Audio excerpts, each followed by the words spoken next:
Government college university میں بڑی بڑی بے ضابطگیاں. جب انٹر کے لیے ایڈمیشن ٹیسٹ لینا ہی غیر قانونی ہے تو پھر 3 بار طلباء کے ٹیسٹ کیوں لیے گئے؟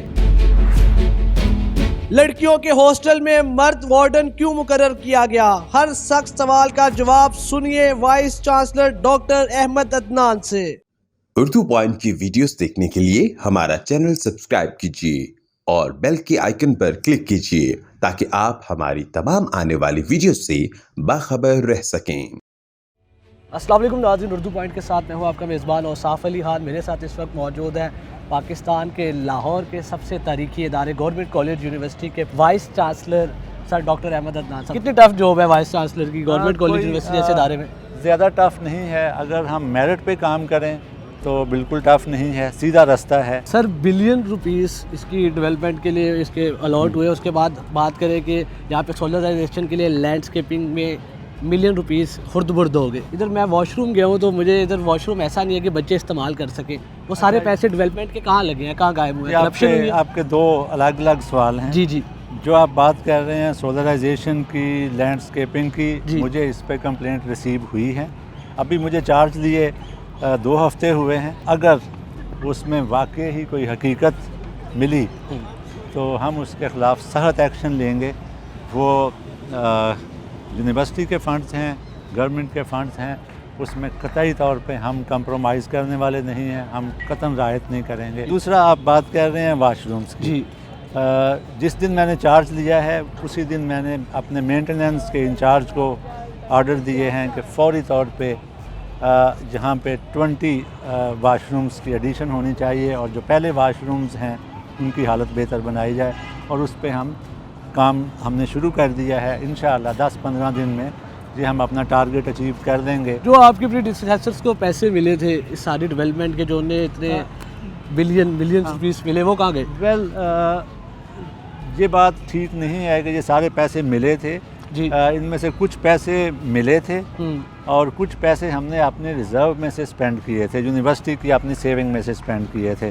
لیکن وہ پیسہ خواہ کہیں سے گرانٹ ملی ہے یا یونیورسٹی کا اپنا پیسہ جو ہے ریزرو میں سے نکال کے سپینڈ ہوا ہے، اس کا ہم ایک پیسے کا جو ہے ہم حساب رکھتے ہیں اور اس کا آڈٹ ہوتا ہے. اگر اس میں کوئی گڑبڑ ہوئی، مجھے نہیں پتہ ہوئی ہے کہ نہیں ہوئی، اور اگر ہوئی تو انشاءاللہ ہم ان کو سپیئر نہیں کریں گے جنہوں نے ایک پیسہ بھی یہاں پہ نقصان پہنچایا ہے. سر جی سی میں آپ کے پریڈیسیسر نے 300 بھرتیاں کی ہیں ملازمین کی، لیکن الیکشن کمیشن الاؤ نہیں کرتا آپ کو. پھر اس پہ یہ تو بین ہے. جی، ہم نے اس کا نوٹس لے لیا ہے. جی. اور ہم 24 اکتوبر کے بعد ہم کسی کو جوائننگ نہیں کرا دے. جس کا سلیکشن بورڈ جو ہے وہ بین کے دوران ہوا ہے، ہم نہ صرف ان کو انٹرٹین نہیں کریں گے بلکہ جو بھی لوگ اس میں انوالوڈ ہیں اس کے خلاف گورنمنٹ ایکشن لے گی. اور میں نے کیس جو ہے وہ بنا لیا ہے، گورنمنٹ کو بھیج رہا ہوں. ایسے کیسز بھی ہیں کہ ایک ڈپارٹمنٹ جس میں کوئی اسٹوڈنٹ نہیں، وہاں پہ 5 ٹیچر سلیکٹ کر لیے ہیں. اچھا. جن کو ہم الاؤ نہیں کر رہے کہ وہ آپ جوائن کریں. یعنی کہ 300 ملازمین کی یہ جو بھرتی ہوئی ہیں اس میں پروفیسر بھی، اس میں اور بھی کئی سیٹس پہ ہوئی ہیں بھرتی. اس میں لیکچرر سے لے کے پروفیسر تک اور جو ہیلپنگ سٹاف ہے وہ بھی شامل ہیں. پچھلے کچھ دنوں میں ایک ریٹ ہوتی ہے لاہور ہائی کورٹ میں ایڈوکیٹ رانا محمد سکندر کی جانب سے، جس میں کہا جاتا ہے کہ جی 3 ٹیسٹ لیے گئے ہیں آپ کے انٹر کے امتحان انٹر ایڈمیشن کے لیے، لیکن آپ کو ایچ ای سی الاؤ نہیں کرتا کہ آپ ایڈمیشن ٹیسٹ لیں. اور پھر ٹیسٹ کا جب ٹائم دیا جاتا ہے تو وہ بھی 4 گھنٹے کا ٹائم ہے، اس میں بھی 2 گھنٹے کا ٹائم دیا جاتا ہے 2 ٹیسٹ کے لیے، ایف اے اور ایف ایس سی کے لیے. اچھا، یہ اگر یہ ایسے ہوا ہے تو یہ ریگولیرٹی نہیں ہونی چاہیے تھی.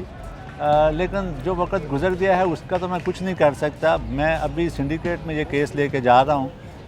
انشاءاللہ نیکسٹ ٹائم ہمارا دوبارہ سے ایڈمیشن اوپن میرٹ پہ ہوگا اور انٹر کے لیے کوئی ٹیسٹ نہیں ہوگا.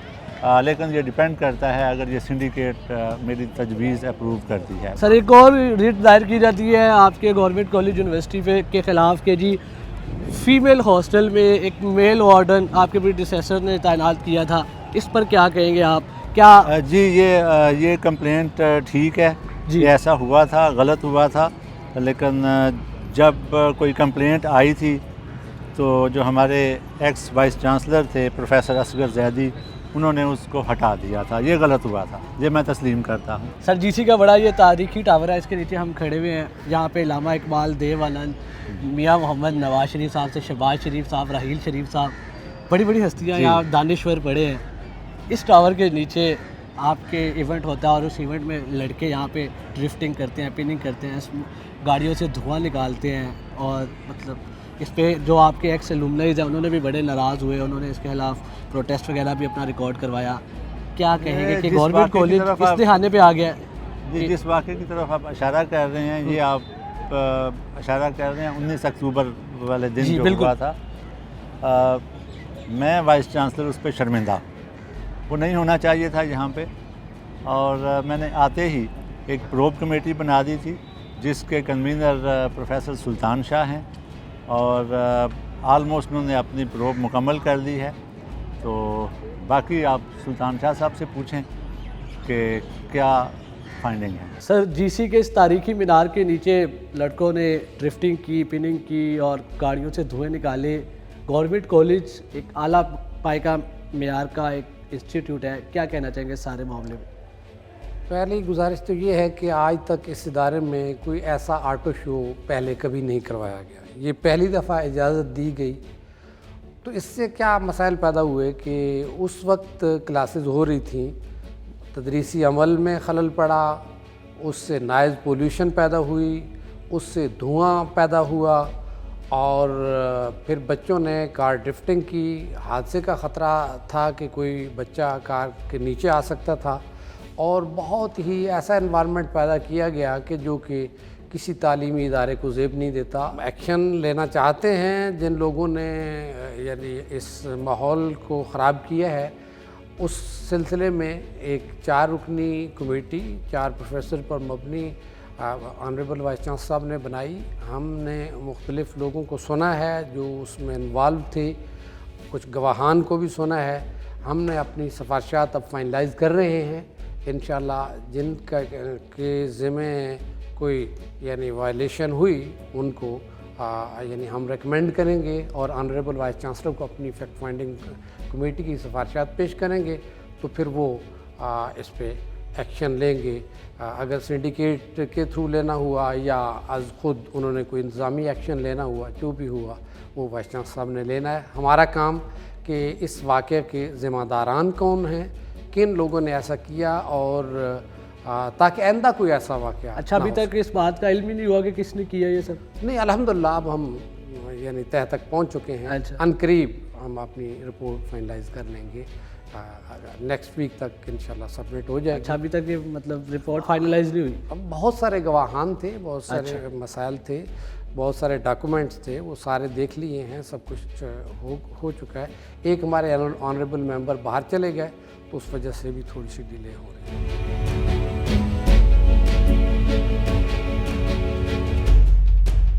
آپ اس بات کو تسلیم کرتے ہیں کہ اگر گورنمنٹ کالج میں جیسے اسکالرشپس دی جاتی ہیں اسپورٹس بیس پہ، کہا جاتا ہے کہ ادھر بڑے پیمانے پہ کرپشن ہوتی ہے، کہ جو ڈیزرونگ ہوتے ہیں وہ بچے بہت کام آتے ہیں. اسی وجہ سے اگر آپ اپنے ادارے کی اسپورٹس کی پرفارمنس دیکھیں تو باقی جو نئے پرائیویٹ ادارے آئے ہیں جو اسکالرشپس دے رہے ہیں اسپورٹس میں، ان کی نسبت بہت کم ہے. اس پر کیا کہیں گے آپ کے واقعی کرپشن ہے؟ جی نہیں، میرے خیال میں اسکالرشپس کے اوپر کرپشن نہیں ہے، میرٹ پہ ہوتا ہے. لیکن ہم جو بچوں کو اسکالرشپس دیتے ہیں وہ اس سے کم ہوتے ہیں جتنا پرائیویٹ یونیورسٹیز میں ان کے لیے انسینٹیو ہوتا ہے. لیکن پھر بھی ماشاءاللہ ہم اسپورٹس میں کسی دوسری یونیورسٹی سے پیچھے نہیں ہیں. سر اگر میں آپ کو کہوں کہ میں آپ کی اس ادارے کی کرپشن کا خود شکار ہوں تو آپ کیا کہیں گے؟ کیونکہ کوچز کی لسٹ اور ہوتی ہے، ڈائریکٹر اسپورٹس کی لسٹ اور ہوتی ہے، تو کیا اس میں تضاد میں کیا کہیں گے آپ؟ جی میں آپ کے کیس کو بالکل نہیں جانتا کہ آپ نے کس اسپورٹ میں حصہ لیا کمپٹیشن میں اور کیوں سلیکٹ نہیں ہوئے. لیکن جہاں تک میرا آبزرویشن ہے ہم ایسا کوئی میرٹ میں گڑبڑ نہیں کرتے. اسپورٹس میں ایڈمیشن میرٹ پہ ہوتا ہے. آپ کے پاس کوئی اس چیز کا پروف ہو، اگر ہے تو آپ سامنے لائیں، ہم اس پہ انویسٹیگیٹ کریں گے، اور اگر کوئی ذمہ دار ہوگا تو ہم بالکل سپیئر نہیں کریں. بالکل عوامی رائے ہے کہ جی اسپورٹس کوچز کی لسٹ الگ ہوتی ہے اور ڈائریکٹر اسپورٹس کی لسٹ الگ ہوتی ہے. جی میرے علم میں ایسی کوئی چیز نہیں.